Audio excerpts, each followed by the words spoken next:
तर बघा विद्यार्थी मित्रांनो, या कवितेचं अप्रिशिएशन बघूया. Title. The title of the poem is what is success. Name of the poet. The poem is composed bye Ralph Waldo Emerson. Rhyme scheme. There is no rhyme scheme in this poem. This poem is an example of free verse, means no rhyming scheme. Iteration. And endure the betrayal of false friends. To leave the word is a bit better.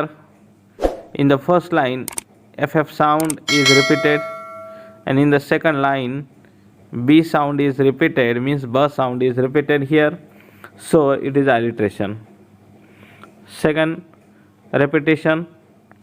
To appreciate beauty, to find best in others. In the two lines, you will find the word to is repeated to give poetic quality.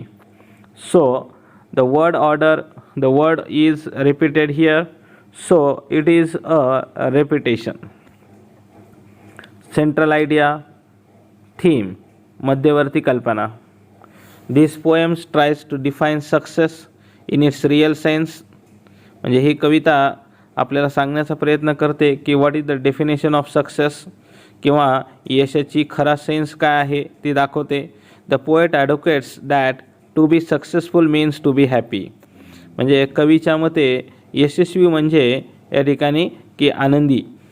To respect wise people, म्हणजे या ठिकाणी जे wise people आहेत त्यांचा आदर करणे. To love children, मुलावर प्रेम करणं.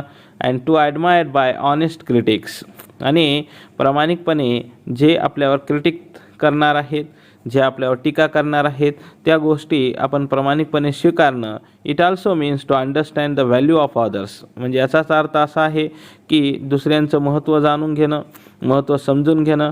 And contribute positively to the society, आणि समाजामध्ये योग्य प्रकारे योगदान देणं, सकारात्मक योगदान देणं म्हणजेच या ठिकाणी यश होय असं कवीला वाटतं. म्हणून this is the central idea of our poem.